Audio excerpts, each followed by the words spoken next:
That's big business. Hit town, but that's big pimpin'. My potential, that's infinite.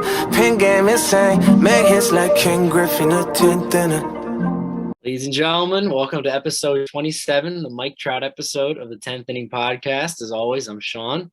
He's Dan. And what do you have today, Dan? Today, we have my glove for softball, the glove I should be using today. I am your newest member of the Crimson Hot Dogs.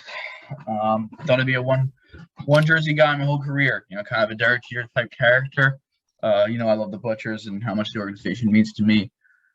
First ever long-term deal was me, and that means a lot to me. I carry that heavily. But this is just a spring training type situation for me, just trying to get myself right for the summer.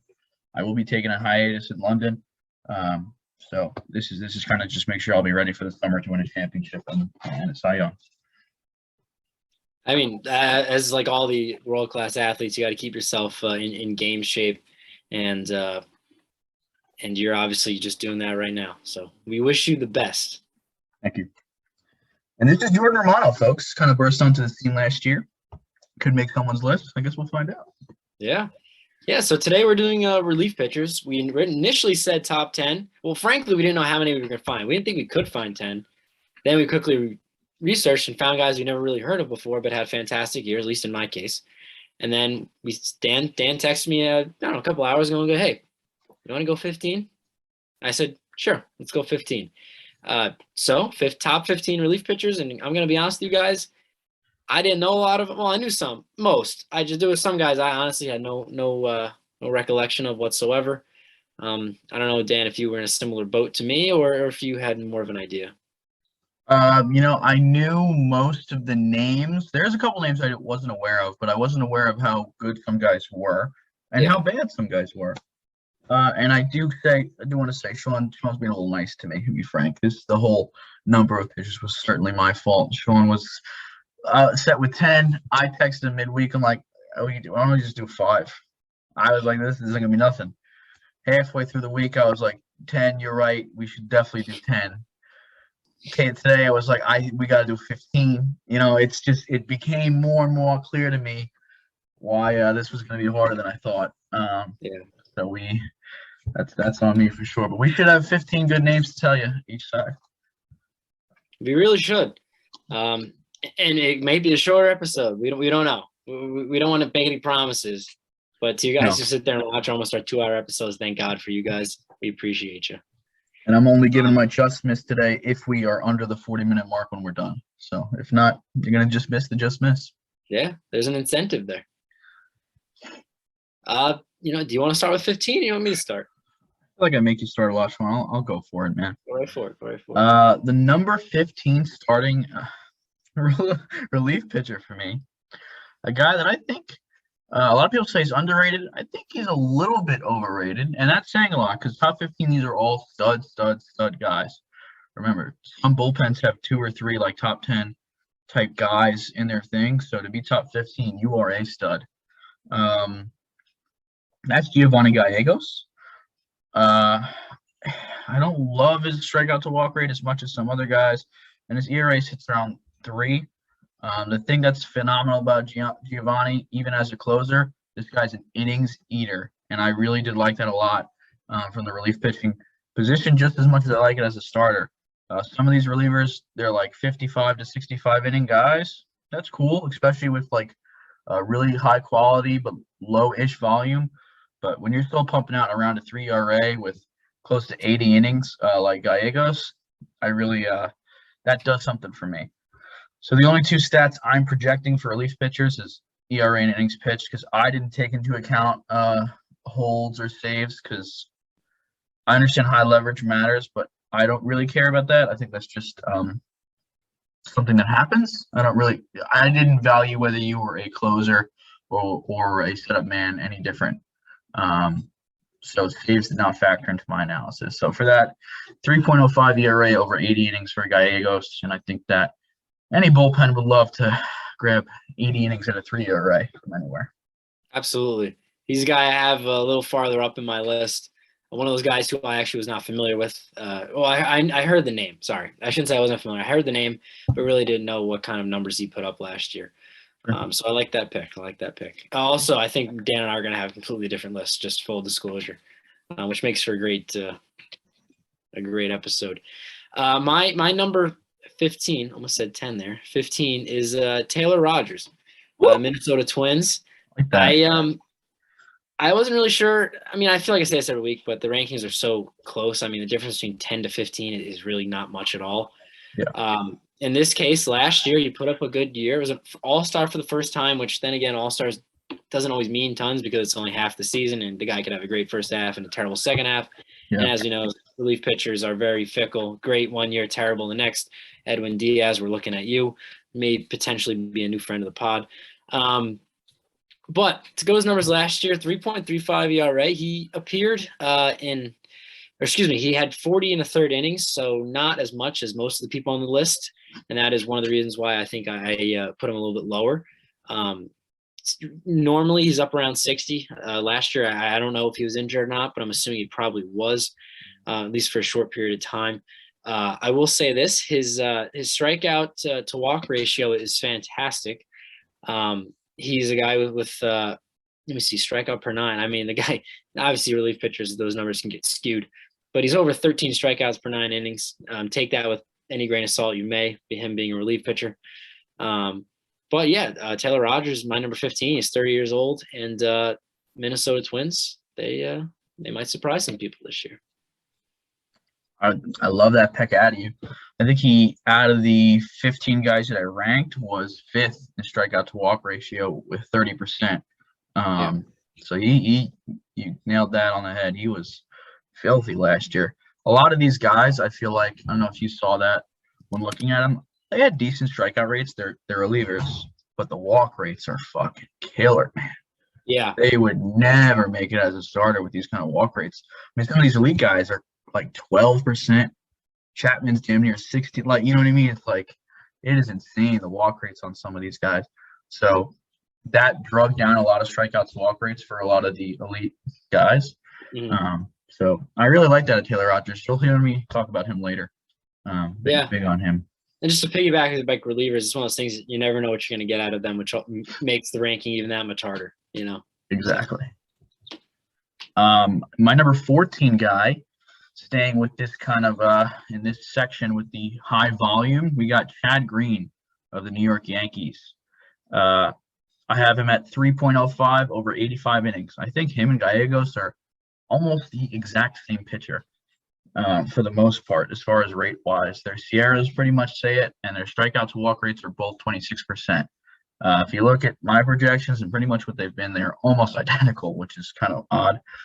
Two very different pitchers, obviously. I have Chad Green over him because I think he's going to eat more innings. I know Gallegos does it in a bigger role. He's the closer. But I also think Chad Green, as far as leadership, he got a 2 grade. Gallegos didn't rate. I only rated these relievers either as a 1 or a 2, and very minimal guys got grades. There's some bias here. I've watched him a lot in New York. I think he's a great setup man. It gives me like David Robertson type vibes. He's just going to go out and get you 3 ERA and like just shove for 85 innings, which is a crazy amount of innings for a reliever. And he has been a good stopgap in that Yankees bullpen where there's a lot of high variance guys.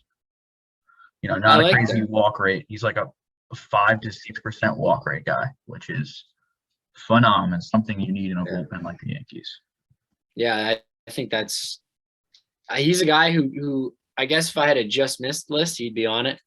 I would say as far as relief pitchers goes, he's almost a model of consistency, which, you know, take that for what it is.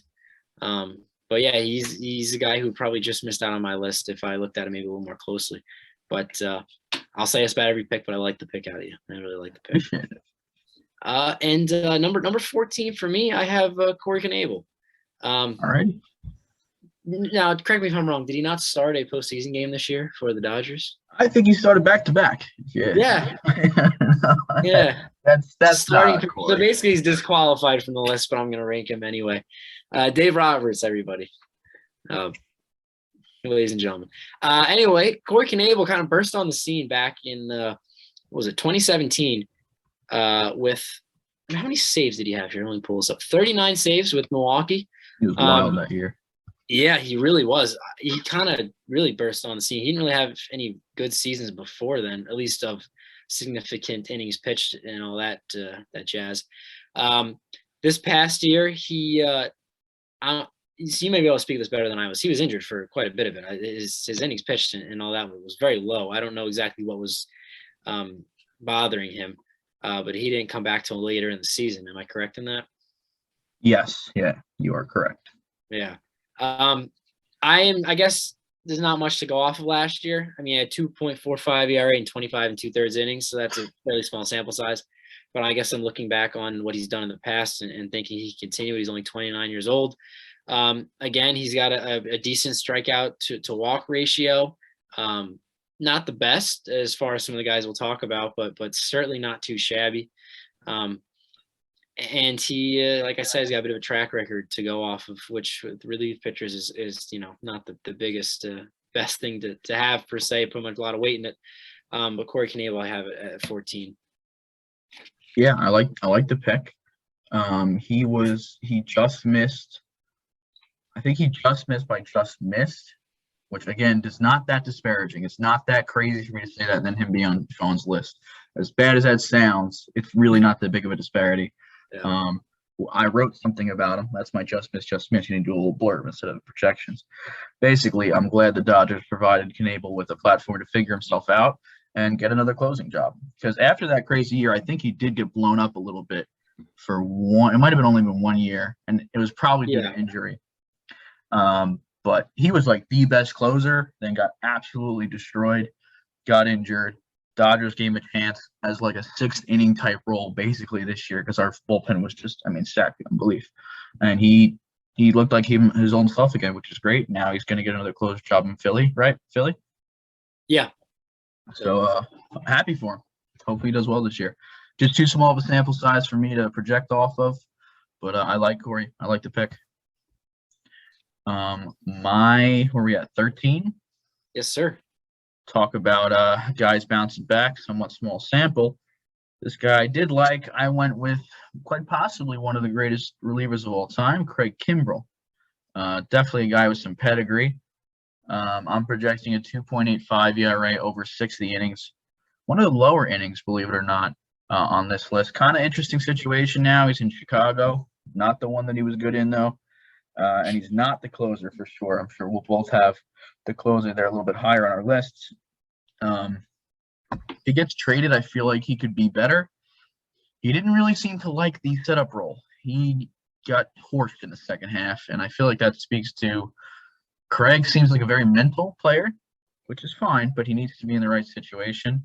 And me putting him at 13, given he's not in the right situation, seems a little bit ridiculous.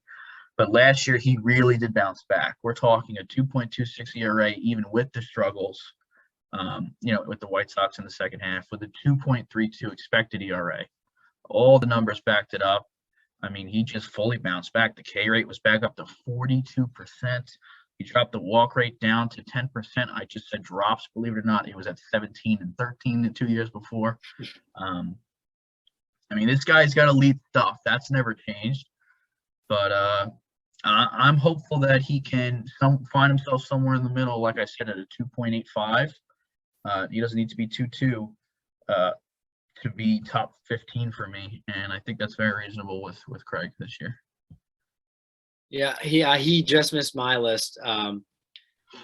But he's a guy, if you look at his career, when he burst on with Atlanta, he was probably top 3 closer in the game. Yeah. And that was when Mariano Rivera was still playing. And then he went to Boston and he kind of struggled there. And then he had good years as well. He's always been a guy who kind of goes back and forth. You never know what you're going to get with him. And I remember when he was a free agent and he signed with Chicago, he kind of stuck around the market for a little while. I think it was the same year Dallas Keuchel was a free agent. Those two guys kind of sat out there.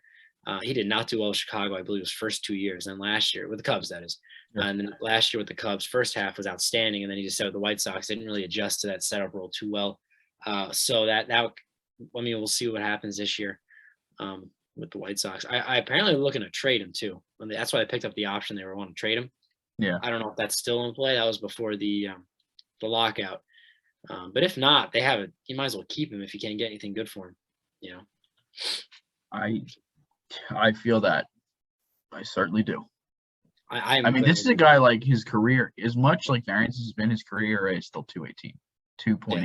Like that's Bucky shit. Yeah. Well, when he was on the Braves, man, he was unhittable. The arm, you know, I mean, the guy is an imposing figure up there on the mound. Right. No, it's phenomenal. I agree. All right, so up to 13, right? I believe so. Yes, Right. we are. So number 13, I have the poster boy, Jordan Romano. Again, a guy I literally had no idea about, didn't even know the name for that matter. Playing in the AL East, I guess that maybe I don't see him too often, especially with Toronto or Buffalo as they were last year. Just phenomenal numbers last year. I mean, 2.14 ERA, 7-1, which, you know, that's a pretty damn good record for a relief pitcher. Not that the wins and losses necessarily matter for them, but that's just something you don't see that much. Yep. Actually, Corey Knebel, I think, was 4-0 last year. So interesting little stat quirks there. Either way, about 63 innings last year, which just seems to be pretty on par for what we have here. Strikeout percentage of 33.6 and a walk percentage of about 10. Now, given last year was his breakout year, prior to that, he appeared in 17 and 15 games in 2019 and 2020 respectively. So not much of a record to go back on.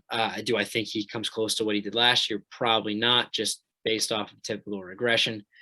But I think he could probably come close to an ERA, maybe in the low threes, which would be, you know, fantastic. In Toronto, you know, that's a team that you have to watch out for.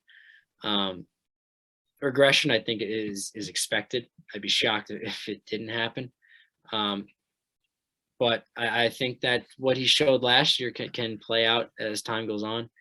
And the reason he's ranked so low for me is just because the, you know, first year on the scene type thing and my confidence level. But other than that, he's got a ton of ability and talent moving forward.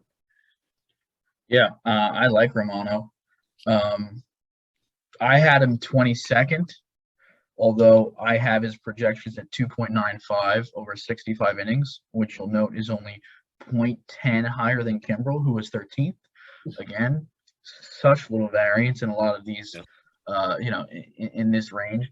The reason I went with Kimbrell, obviously, there's a bunch of people he jumped. It's just the leadership was a 1 for Kimbrell, and like Romano and everyone else between them didn't really have a grade. As well as I think Kimbrell's strikeout rate, his strikeout to walk ratio, even his walk so high, is just so much more elite than everyone else with those projections. But Romano's a stud. I think he's gonna, you know, regress back to around a 3 ERA, like I said. But even at that, you know, he's the Blue Jays closer for a reason. He is a good reliever for shortstops. We're gonna talk about a guy at 12 that I didn't know. If you know him, God bless. We're gonna talk about Lucas Sims. You familiar with Lucas Sims, Sean? Heard the name. That's about all I know. Okay. Well, that's pretty much where I was at. Very impressed with Lucas Sims. Clearly, I have him over Craig Kimbrell. This guy is a guy that could get the Reds closer job this year. I'll do a little bit. We're going to share screen. Oh, here we are. Isn't that exciting? God fucking damn it. You'd think I'd figure it out, Sean. You'd think I would. You know, it nothing ceases to amaze me, you know? No, this is 2019. He's throwing his fastball 50% of the time, a curveball 25, a slider 19, and you see the fastball is erratic, obviously. We move to 2020. That fastball gets dialed in. He's still throwing the curveball and then the slider. And then we move to 2021. And the fastball is completely dialed in, up and in. He's throwing the slider the most now over the curveball, up to 32% and down to 41% with his fastball. And the numbers showed. I mean, he got better in 2020 and then somewhat even better in 2021. His ERA obviously at 4.40 last year, and I have him at number 12. But his expected ERA was at 2.40. And his Sierra and all the other background numbers matched up. I think he just got crazy unlucky. That can happen in a short sample, especially when you're a reliever. But this is the biggest jump in ERA you're going to see. We are now at the kind of elite ERA tier after Kimbrell. I have Sims getting lucky this year with a 2.55 ERA over 60 innings. He's got a 29% strikeout rate. I think Lucas Sims is going to be that next elite closer name that you're gonna figure out this year. He had a great year the last 2 years. He got crazy unlucky last year, and people forgot about it. I like that. I didn't have him in there, but I said, had no idea who he was, but I was impressed with what he's done so far. Rankings next year, I wouldn't be surprised if he cracks my top 10. You gave a very persuasive argument, by the way. The pictures and colors, it really. The pictures and colors showing it. It's the only way to do it. Absolutely. It's fantastic work out of you. All right, so my number, I'm getting the numbers screwed up here. Number 12. The aforementioned by you, Giovanni Gallegos.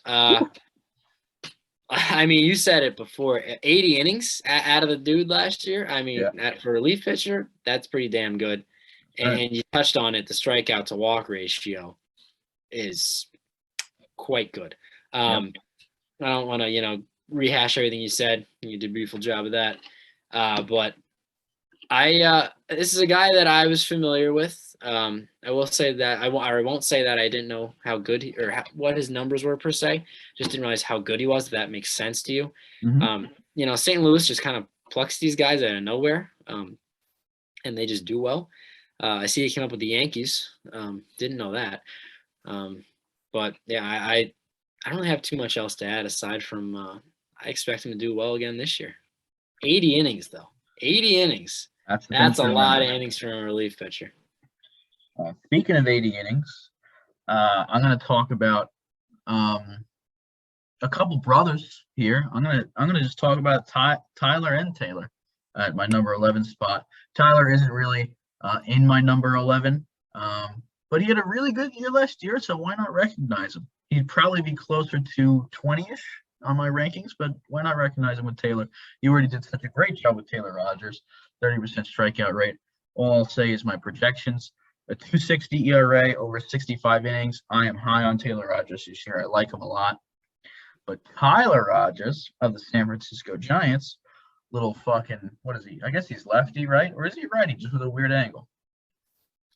That's a great question. He's submarine, but I'm trying to think. Yeah. He might still be righty. Now that I'm thinking of it. Anyway, a 3.20 ERA, but over 80 innings. If you look last year, Tyler was the better of the pitchers. Tyler had a monster year last year. I think he has ERA under 2.3. That's not really sustainable, but a 3.20 over that monster 80 innings, it's not too far from what you're going to get from a Green or a Gallegos. The issue is his strikeout to walk rate is 15%. Because he does not strike out anyone. He just induces a lot of soft contact. But Tyler and Taylor Rogers. Beautiful. Yeah. I really didn't look at him. I feel as though I should have. That might have been an oversight on my part. I'm curious, what would I'm sure they got their names confused as children. Tyler. Constantly. I mean, that's like the parents were just asking for trouble at that point. Taylor and Tyler. What do you want? Yeah, it's just. I like that idea, though. It means so much to me when you like things out of me. I mean, I'll say it after every guy. I mean, and every time it'll mean something to me. I really appreciate that. It means something. I really do. So for my next guy here, 11, he shares the same name as a catcher and an actor, Will Smith, the pitcher, relief pitcher. I like it. Yeah, it seems to be a good name. Last year, decent year. He had a bit of a rough year in 2020, but that's a shortened year. But man, I didn't realize how long he's been in the league. He's been in the league for 9 years, and he's been around as far as teams wise. But that's just kind of how it goes with the relievers. When I was doing the rankings, I thought maybe I had overranked him a bit. Because none of his numbers are jump off the page at you, kind of worthy. But he's put your together. Division though. You see him a lot. I do. He certainly put it this way. He does better than what his numbers show. At least the visual is what I'm going for here. And that was one of the reasons why he stuck with me. He's also been in the league, like I said, 9 years. So he's done this, almost every year of his career. The worst year of his career was his rookie year. And he had over a 5 ERA. But yeah, Will Smith, I really don't, like I said, none of the numbers really jump off, but he passes the eye test. That may not be too technical. Hey, listen. Maybe some of the stuff you guys are looking for, but to me, that matters. We need some eye tests on this podcast, okay? And listen, I had Chad Green, and what I'm about to tell you is starting off my top 10. So I'm going to tell you Jonathan Lois Griffin, Jonathan Lasagna, Johnny Laws, all right, of the New York Yankees. Okay. This is another guy that is an innings eater. I have him projected at a 2.7 ERA over 75 innings. The thing with this guy is he does not strike out anybody. However, he doesn't really walk anyone. 24% strikeout rate with a 5.7% walk rate. That's good enough for I'm projecting a 19% strikeout to walk rate next year, which is just about 10% lower than most other people on this list. However, the guy just gets outs. StatCast page looks like a freaking strictly red Christmas tree. ERA 2.17 last year, over 70 innings.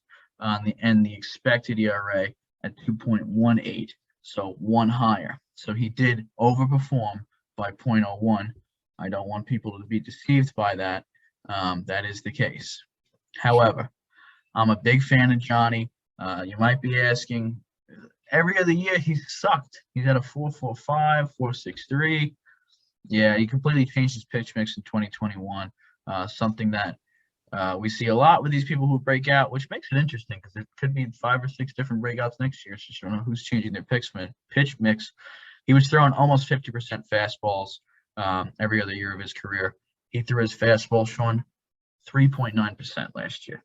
So he decided the fastball was not working. He moved to an almost exclusively sinker curveball changeup mix, again, as in contrast with fastball sinker. And barely throwing a curveball. So he definitely completely overhauled his pitch mix, and it certainly worked. And I am excited to see a guy who was a failed starter, so that those innings are going to stay there. He's stretched out for 2 at a time, at least. To have a sub-3 ERA, that's exciting stuff. Yeah, I was about to ask before he said that. Didn't he come up? He was a highly touted starting pitcher, or maybe not highly touted, but he was up there, right?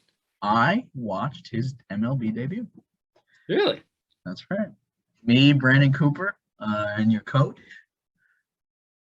Someone else, Rob might have been there. I forget who the 4th person was. I was there for his debut. That's pretty cool. Weren't you also there for Gary Sanchez and Aaron Judge's debut? Gary, I'm not sure. Tyler Austin and Aaron.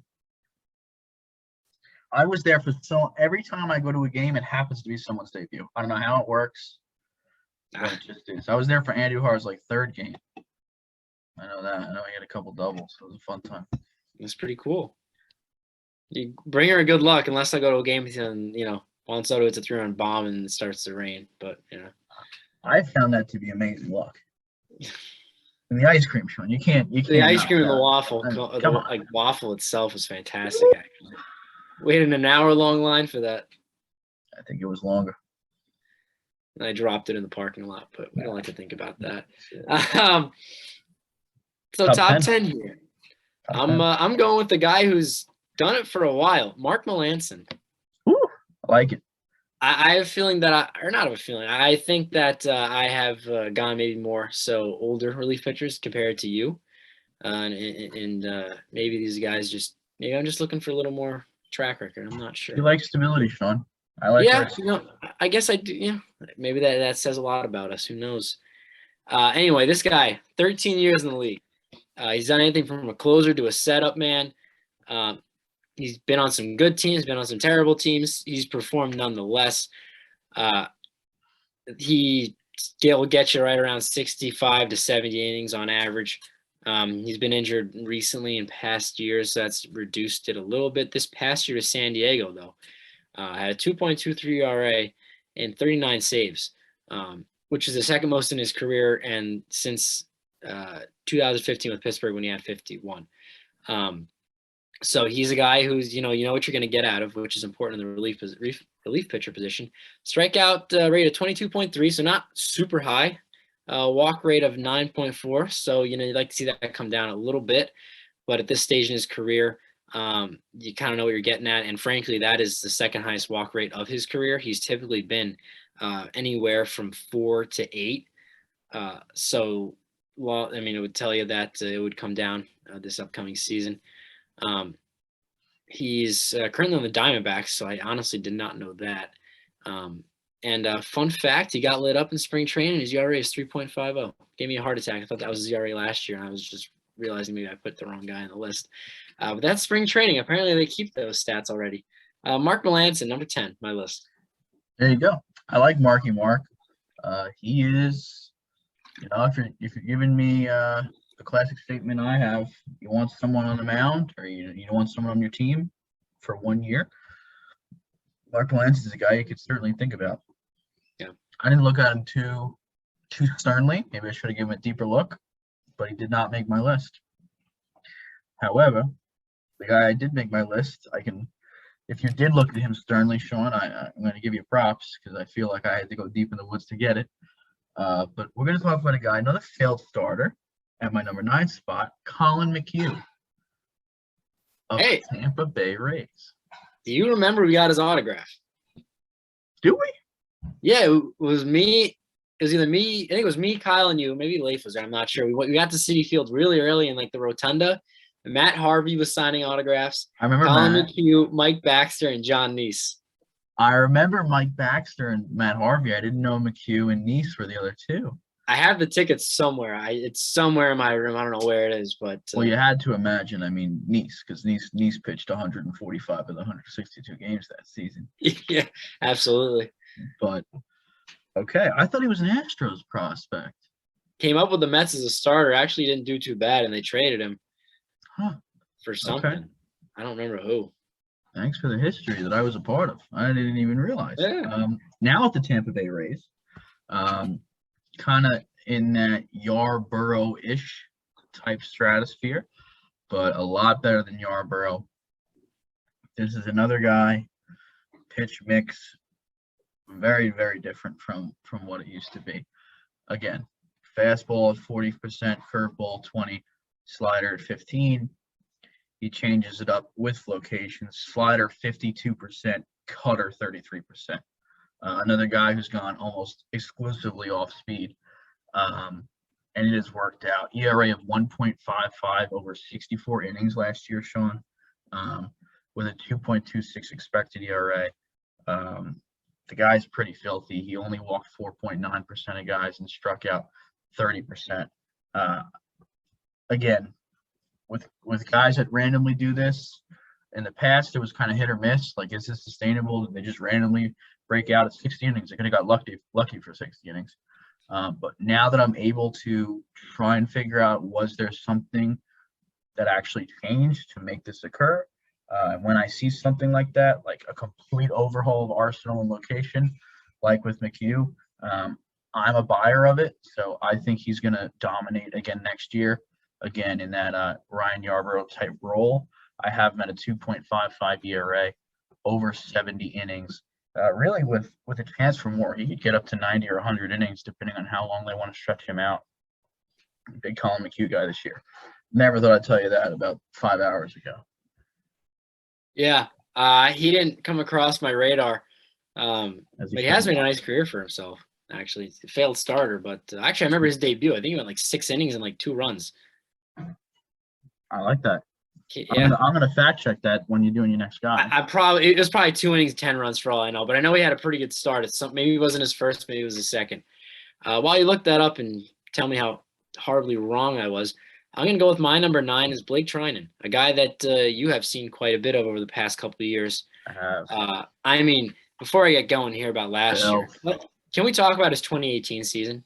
The man had 80 innings and an ERA of 0.78 and somehow lost 2 games. Can't explain that to me. Just your prototypical back-end reliever from the Oakland A's at one point. I feel like they just at some point have these prolific closer setup men as the years go on. But he has, been one of the better closers, setup men, however you want to categorize him, within the past 5 years. Just outstanding. I mean, he's consistent. He'll give you innings. He's usually around 65, 70 innings. Like I said, he's gotten up to 80 before. Strikeout rate of 29.7, walk rate of 8.7. Strikeout rate actually jumped quite a bit from previous years. He was 22% in 2019, 20% in 2020. Walk rate increased a little bit, but not terribly. So another guy kind of like Melanson, you know what you're going to get. Again, he's on the Dodgers, Dan. I'm sure you're thrilled about that. Just add that to the stacked Dodger bullpen, minus one guy who I'm sure both of us will be talking about later. I know I will at least. But Blake Treinen, number 9 on my list, and I think he's just going to keep on getting better. I like it. Sean, I hate to tell you you're wrong. Against the Colorado Rockies, okay, August 23rd, Citi Field.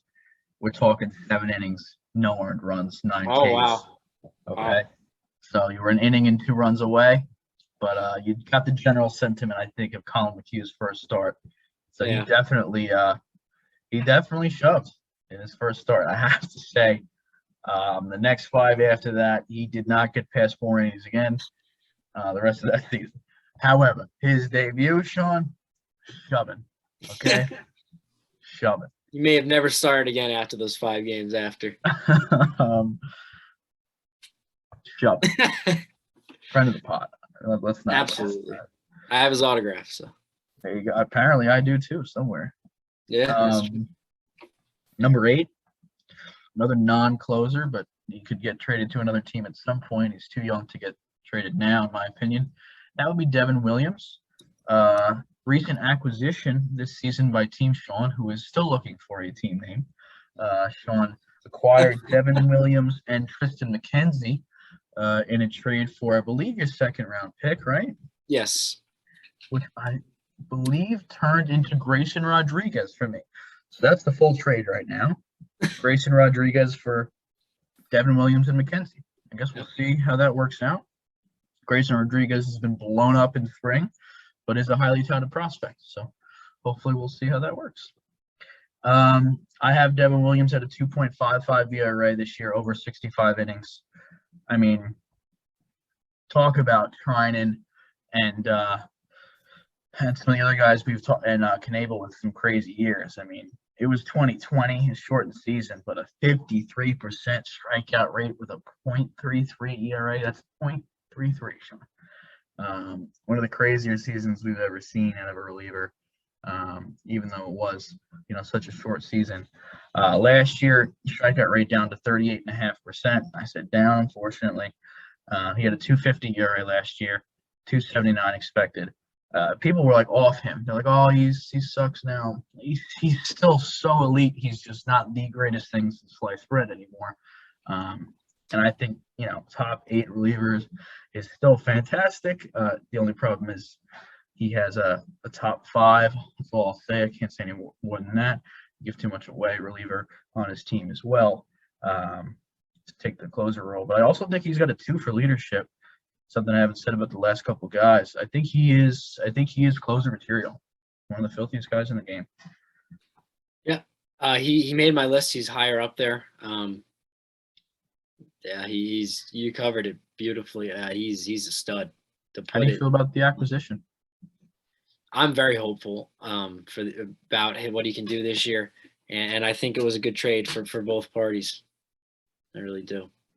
Comment down below who you think won. Would you have Grayson Rodriguez or Williams and McKenzie? I think it is pretty as fair as you can get.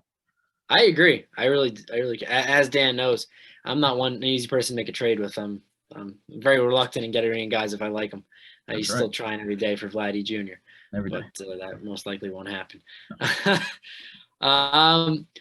So let's see. We are on to number 8. I have Emanuel Clays of the Cleveland, not Indians, but Guardians. I know I kind of bucked my trend of going for guys who are well established. This guy's been in the league for a year and a half, maybe 2 years. He's too good to ignore. the numbers. I mean, my goodness. He had 69 and 2/3 innings last year. It's very nice. A 1.29 ERA. That is nothing to sneeze at.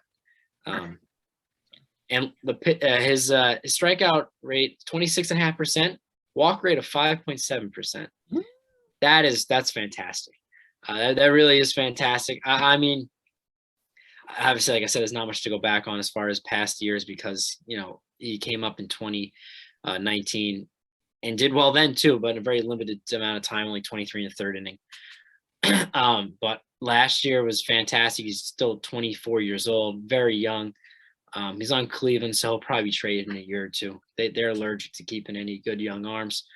But Emanuel Clays, I may have overranked him for some people's, opinions and whatnot. But I think this guy, much like Devin Williams said before, has a bright young future in the majors. I like that. I am high on him. I will say, I'm fairly certain it's pronounced Clase. Clase, okay. Just for going forward. Okay. However, you underranked him for me. Okay, all right. Newest addition to the Red Hot. I've moved on from Jordan Hicks, who everyone knows I've had Affinity to for some time. I finally bit the bullet, moved on.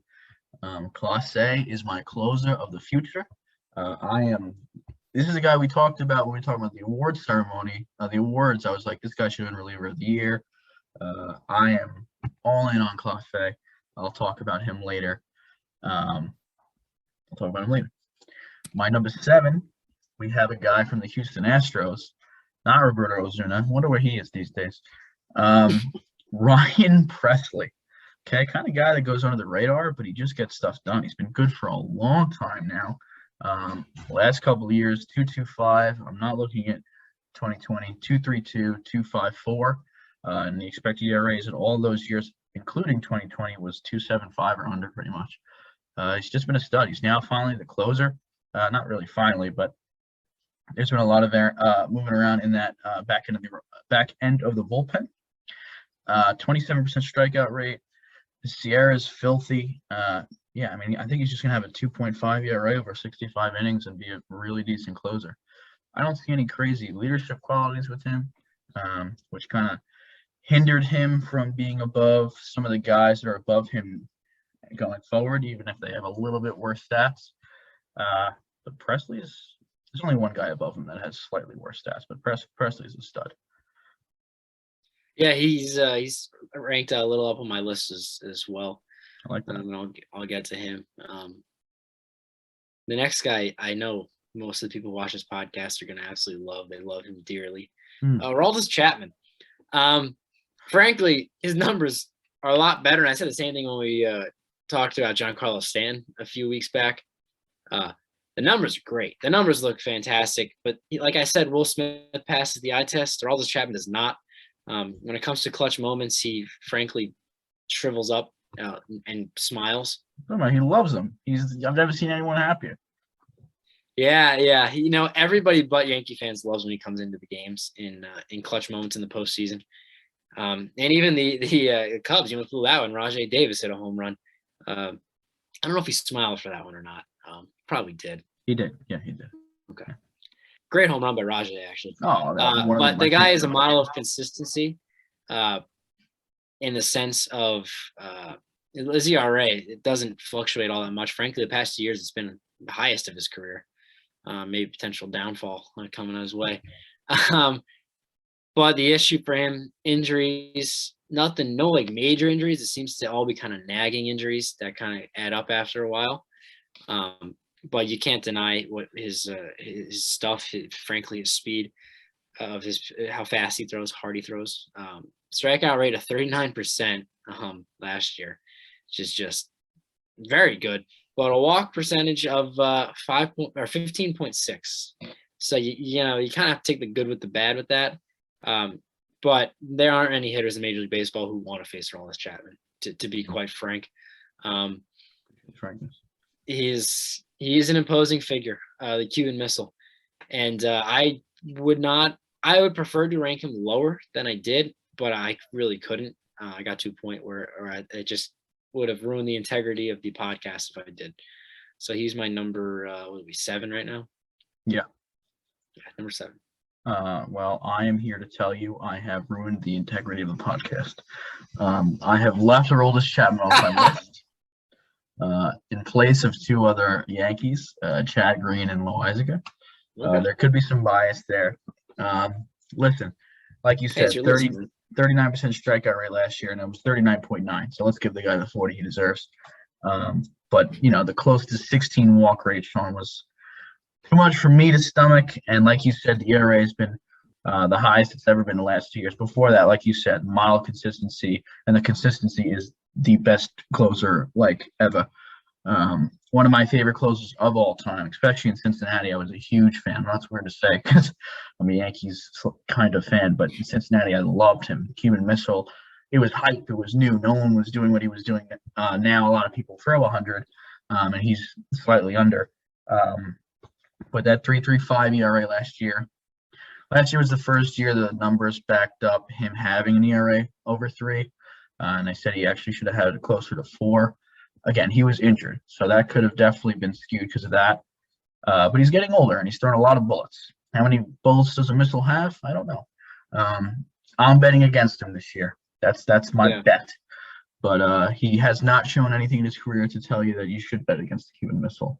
But I think it's just me watching him smile, and the numbers start to fall off with the walk rate going up, where I'm good off it. But I appreciate you picking up the slack for my lack of integrity. Absolutely. I also want to add that he's a very profuse sweater. Oh, Sean, that's the one thing me and him relate on.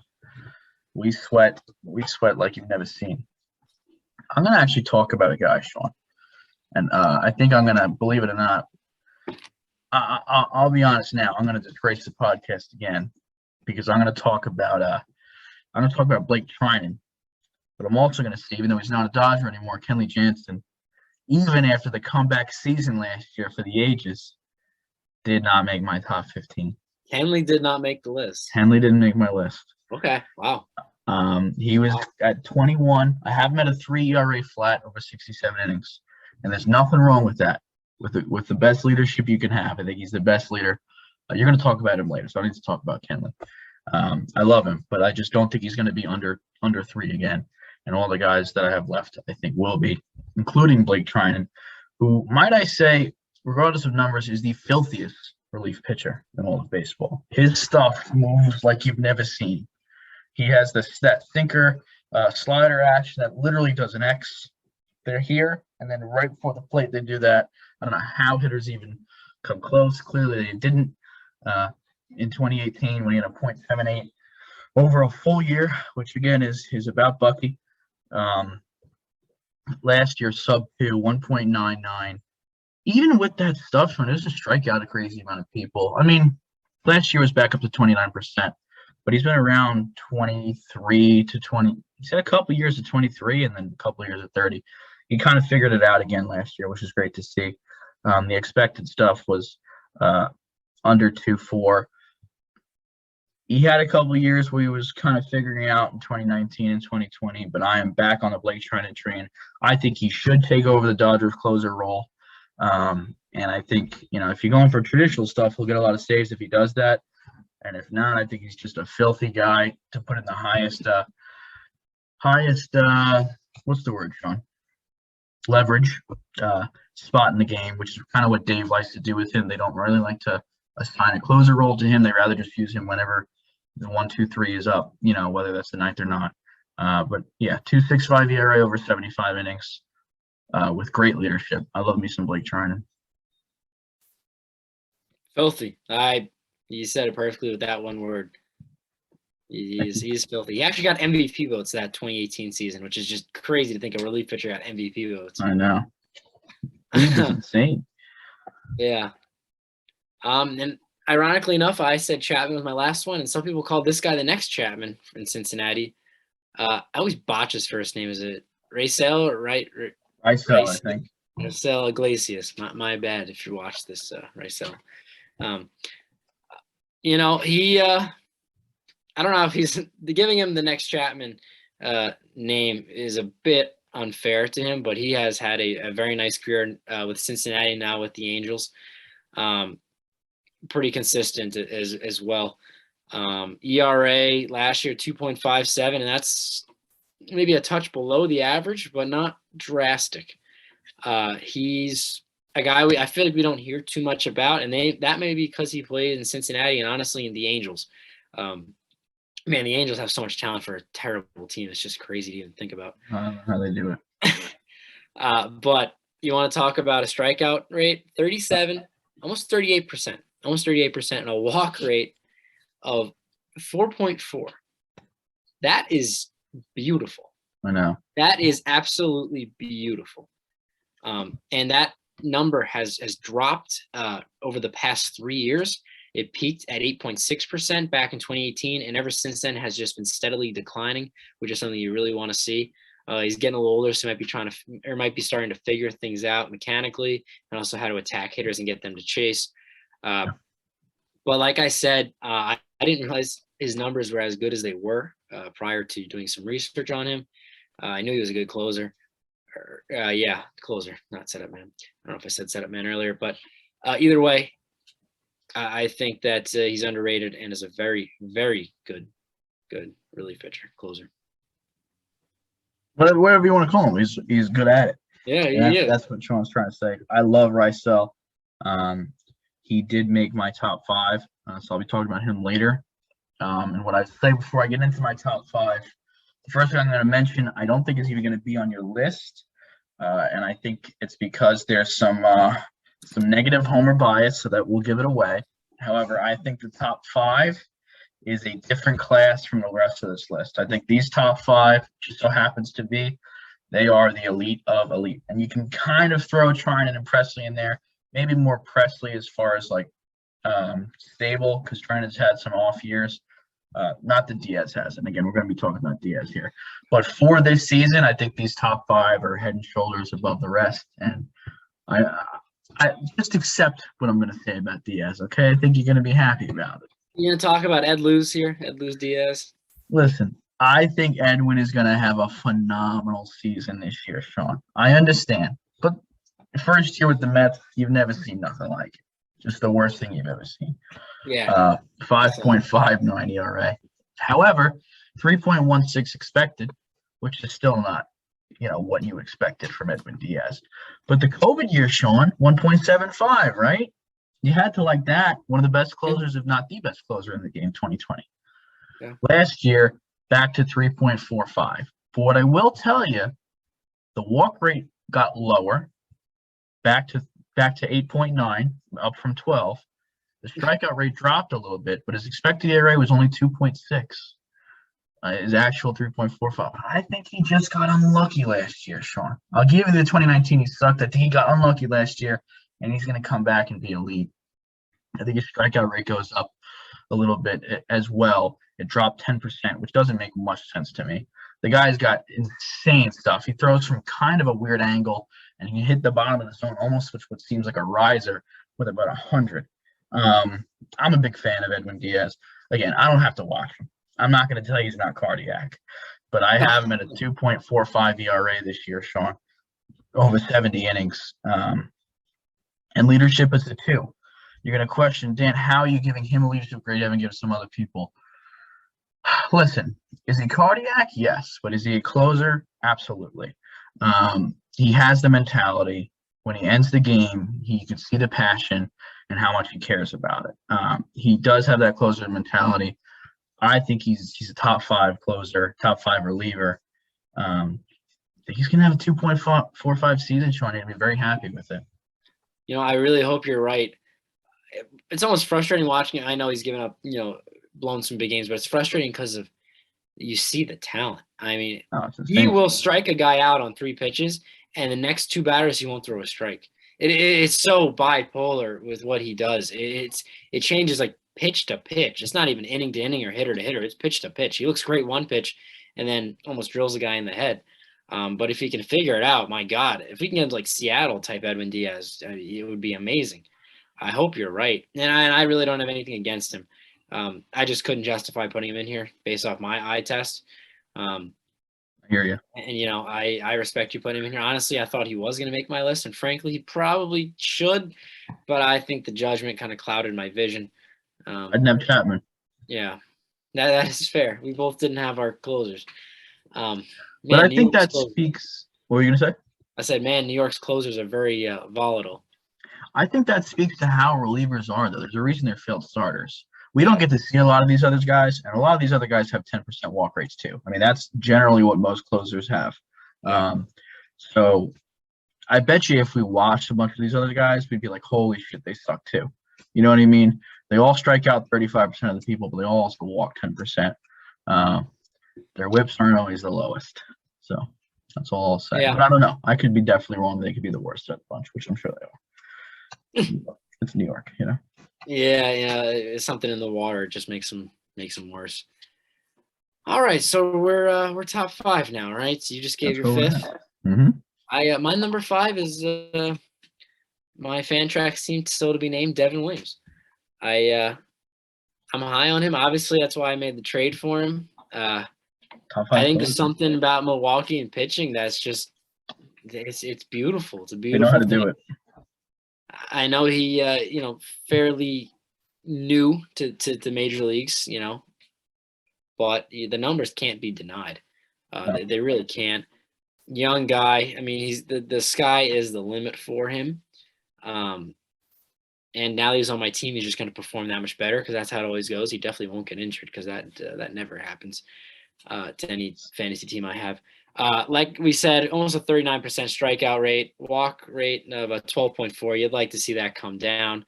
But like you just said, relief pitchers are going to relief pitch. They're going to look great, and then they're going to look terrible. There's really no rhyme or reason for why that's the case. But Devin Williams, number 5. Sorry about Tatis, by the way. I haven't had time to. Yeah, he should never ride a motorcycle again. No. He should never ride a motorcycle. Just period, I feel like. Yeah, and then lie about it. How'd you Should've feel taken as a GM that he didn't express that to you earlier in the off season? I was definitely pissed off. I thought we had good communication, open lines, but then just lied to me. I didn't tell him this, but I'll tell you guys this.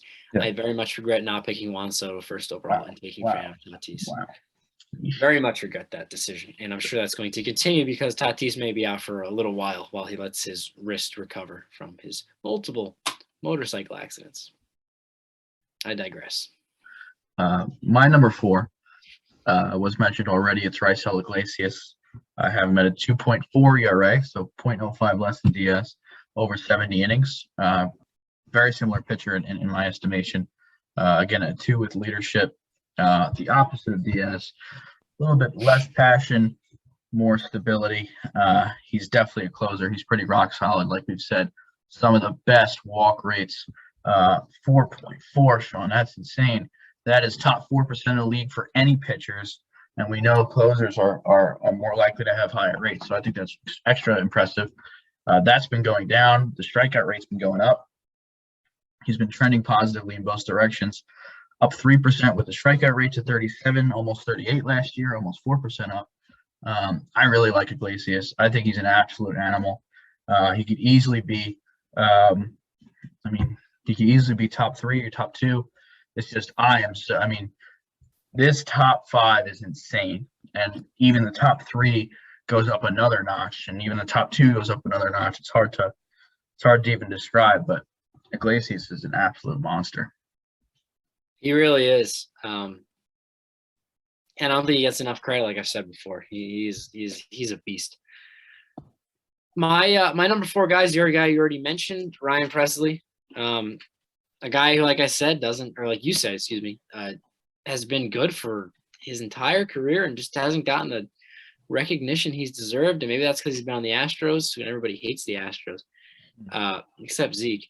But Everyone it's hates Zeke. That's the thing. no comment on that one. He has just had a solid career. I mean, you covered it beautifully when you said it, so I don't really have too much to add. But hey, you should be aware of who Ryan Presley is. You should. Another guy you should be aware of is my number 3 guy, Sean. I think you're aware of him, and that's going to be Josh Hader. Okay. Number 3. Wow. So I'm sure that's lower than you have him, probably. Yeah, definitely. Okay. But hey, we're in the top 3 now. It can't be too much lower. It can only be. No, he can't be. He can't be. Max 2 spots. I have him at a 2.35 ERA. Again, going down another 0.05 over 65 innings. So it was close between Iglesias. I do think Iglesias is going to pitch more. Hader has not pitched as much because of, I guess, injury last year and some other stuff. So I don't know if he's going to be able to build back up as much to 70, especially with having Williams and a bunch of other good bullpen arms there. They haven't had to overuse him as much, which is a good thing, not a bad thing. But we're talking about a guy who strikes out 45% of the people that he faces. That's almost 50 folks. Still walks over 10%, closer to 11 or 12. That's what you're going to get. But a number 2 for leadership. He did not get a 1 for me. He's certainly a closer. You could give him a 1 for leadership. I just think personally he's obviously done and said some things that weren't great. That got kind of overblown. I don't think you should really completely judge a person by his past. People make mistakes and change. He's filthy, and he knows he's filthy. I'll give him a 1 for leadership. Let me give him a 1 for leadership. I'm sorry. I forgive you, Josh Hader. What you did was fucked up, but everyone deserves a second chance. Ain't that right, Sean? Absolutely. And, A-Rod got 3, and you gave him, so an accepting guy. That's what we love about you. I'll obviously talk about him a little bit later on. My number 3 is a guy you basically threw to the curb. I don't know how you did that to him. He's done so much for you. He has. I love Kenley. I love him. Yeah, Kenley Jansen does not deserve that treatment from you in any way, shape, or form. I looked at the numbers. I knew he was amazing. I looked at the numbers. I was impressed. I fully was expected to be impressed, but it impressed me beyond what I expected. He has come back from. Then he had like a heart surgery, open heart surgery at one point. Yeah. I feel like he is redefined his career multiple times. He's switched up how he pitches. I mean, now he's got that weird shoulder tuck, which I don't remember having for a while. He's done a lot of different stuff in his career to keep him evolving as the game evolves. So a lot of times you see pitchers will just kind of keep going with what they know, and we'll see it kind of come and bite them back after a while. But Kenley Jansen, career ERA of 2.37. And as far as saves go, he's as consistent as they come. I'm just looking at these numbers. I apologize for pausing a little bit here. They're just amazing. I mean, walk rate's a little high last year, 13%, which is way above what he had been doing previously, which was like 6 or 7. But strikeout rate of almost 31%. I don't have too much else to add because you guys know how good Kenley Jansen is. Clearly, I don't. What? Clearly, I don't. No. And he was on your team for 10 years. Anyway, number 3, Kenley Jansen for me. I don't think you're wrong, by the way. Excuse me, 12 years, actually. 12 years. I got to feel like shit right now. I'm not going to lie to you. That's right. I love Kenley. I think I was just friend of the pod, more of a friend of me than you, but I'm not even going to try and, make my case. I feel like I lost. Especially when I give my number 2. Talk about, you won't like this pick whatsoever. But he is, again, I've said it before, the new closer of the Red Hots. That is Emanuel Clays, 24-year-old Cleveland Guardians pitcher. This guy, to me, Sean, I think he's one of the buckiest things you've ever seen in your life. All right. 1.29 ERA last year, over 70 innings. 70, Sean. Okay, 70. 2.20 expected. He's only striking out 26.5% of batters, which you'd say, Dan, that's terrible. And I'd say, yeah, it pretty much is, especially compared to the other closers. But a walk rate of 5.7%. And in the minors, that's exactly what he did. He was very low walk rate, but a little bit higher strikeout rate. And his whiff percentage is so much higher. So it's like you'd imagine his strikeout rate goes up Next year. I think it's going to go up closer to 30. I have him at a 24% rate overall for strikeout to walk, which isn't really elite compared to a lot of the other guys. But here's what I'm saying. 1.75 ERA, Sean, next year, over 70 innings again. That is almost half a run difference, half run jump from that, Hayden Iglesias Diaz class. I think this guy's going to have the lowest ERA as a reliever. Number one is going to be close, but not as low. And I'll end it with this because people don't like it. People don't like me putting Clase there. He's my guy. I get it. There's a little homerism here. But I'm going to share the screen, Sean. Don't stop me. All right, just take a look at this. All right. You know how amazing this is? It's pretty amazing. It's pretty amazing. The only thing that's low, normally for closers, this walk rate is around here. The only thing that's low is the strikeout, and that's nice. That is nice. If that's your lowest thing and it's nice and people are still whiffing a lot more, Clase is an animal, Sean. Okay? He's a little bit of an Annie. You've done some pretty outlandish things on this podcast over the rankings, but I don't think that's that crazy. I really don't. I appreciate that. I like that you're sticking with your guy, and now that I know it's Clase, not Clays, which I feel like an idiot for saying Clays. No. Forgive me, Clays, Emanuel Clase. Maybe it is Clays.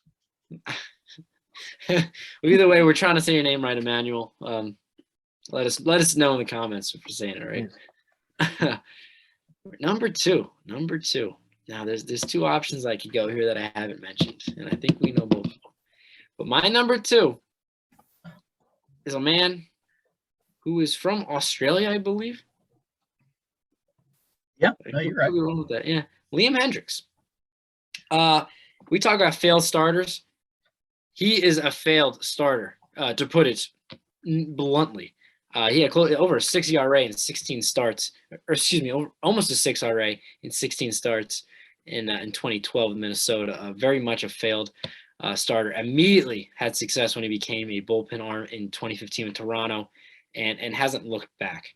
Like I said before, Oakland always churns out these guys they found at the scrap heap as good back-end relievers, and he's one of them. Left, then went to Chicago last year. Had a great year, 2.54, was an all-star for the second time, and he was the reason Craig Kimbrell was not a closer.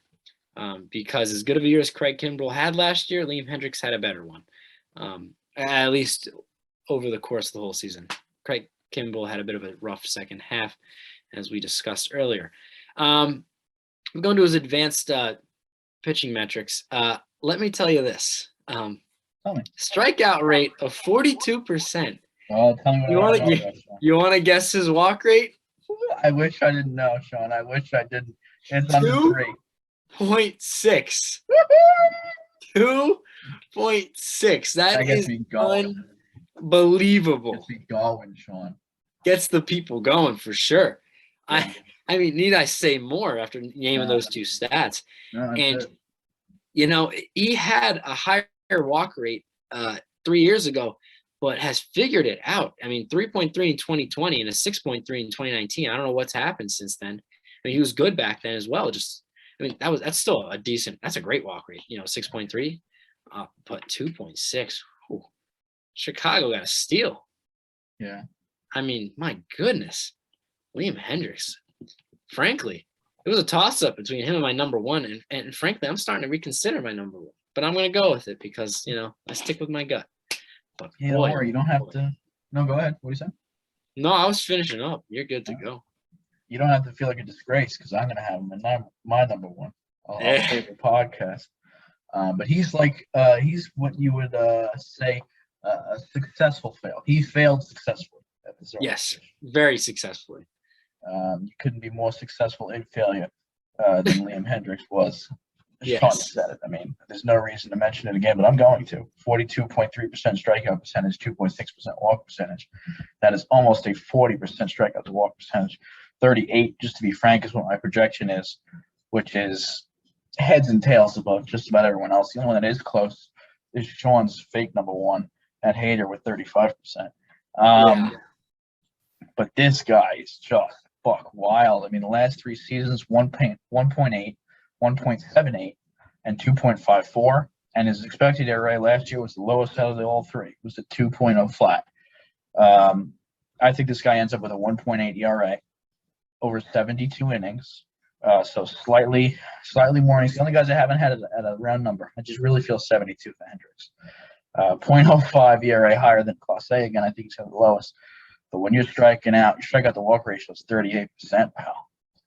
And his Sierra is so low. He's probably going to have a 1.85 Sierra. I know people don't know what that means, but the next lowest is like 2.3. It's not close. This guy is like, and the leadership for him, Hader was bubble for me. I ended up giving it to him. Hendricks is a closer. That guy is a closer, okay? He yells on the mound, too. I Yeah. love that. He'll be screaming at himself. He is, to me, and I'm not trying to disown your number one pick. Hader is Hendricks from the left side as far as like the righty and lefty. Hendricks is the closer. He's the premier closer in the game right now with Hader. And Class A coming up. Class A will be in that mix next year. Yeah, Class A will be in Class A. Right. Not a flub, though. He's not going to flub. No, not a Class A flub. Class A closer. There you go. Cat's out of the bag. Josh Hader's my number one. I think I relied more on the eye test with him. From that left side, him just that overpowering stuff. So lengthy. He's like a slender man out there. If Kevin Durant was a pitcher, he'd be Josh Hader. Well, minus the obvious differences. But Kevin Durant would like his own kind for sure. Is that what the obvious difference would be? Let's go with that. Let's go. Anyway, it really is a toss-up. Josh Hader or Liam Hendricks, either way. I think Liam Hendricks is probably the safer bet, honestly, because Hader does have a history of injuries. Nothing crazy, but this past year was at 58 2/3 innings when he's typically around 75 innings. So that was a bit of a loss there for the Brewers. But like we said, they have Devin Williams, so the team itself has some backups. And frankly, Josh Hader is being looked to be moved at some point in the near future, which I don't understand. If you're trying to win a World Series, why would you trade one of the best relief pitchers in the game? But I don't know. Baseball doesn't make sense sometimes. But, Josh Hader does not have the sexy walk rate that Hendricks does. His at 10.7, so not awful, but not great. Strikeout rate of 45.5%. Let's call it 46 because we're being generous. That's pretty damn good. You definitely passed the eye test for me. Absolutely. And Josh Hader, my number one. I love it. I think we ended up having a pretty good list, Sean. I agree. And it only took us a little over an hour. Look at us go. Comparatively, Sean, that is fantastic.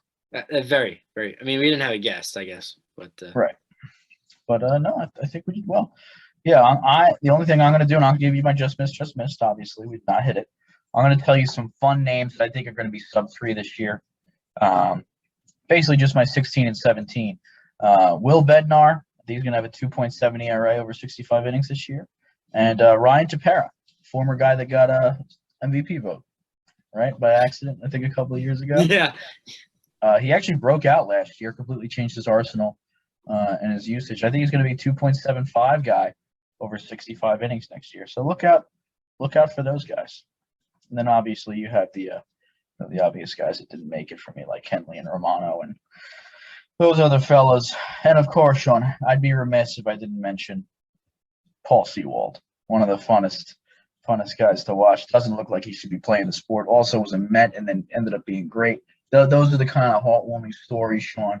Yeah, I almost thought about making him the poster child just because of how great his career arc has been. Yeah, he sucked for the Mets, like legitimately sucked. And does great with Seattle. I mean, if you want to have a good career, just start with the Mets, and then you'll be amazing after that. Yeah, honestly, if you get drafted by the Mets, you're in pretty good shape as long as you know you're going to move. Yeah. Yeah. Or if you do stick around, you get like David Wright and have a career-ending injury in your prime. So. Well, guys, we made it, right? We finally finished the position ranking, Sean. We did it. We did. Finally. You guys know exactly who the top 10/top 15 is at every single position. We really hope you like this. Let us know, because please, we're probably going to end up doing it next year unless everyone hated it. I've enjoyed it. Sean, did you have a good time doing this? I had a fantastic time. I think it's been good. It's helped me prepare a little bit for fantasy, Yeah. and honestly get me back into the game, knowing just about everyone you can know, right? I feel like it's been a good learning experience for me and Sean as well, which is Very much so. Which is awesome. Learn something new every single up. Yeah, and I guess tease some stuff we have coming up. We got a free agency episode at some point, as well as predictions for division winners and a lot of fun stuff. Oh yeah, next episode I'm gonna assume we'll talk after, but I think we're gonna have some like we've talked about in the past, that Kevin Millar, Chris Rose, God bless that connection. Obviously, it's gone now.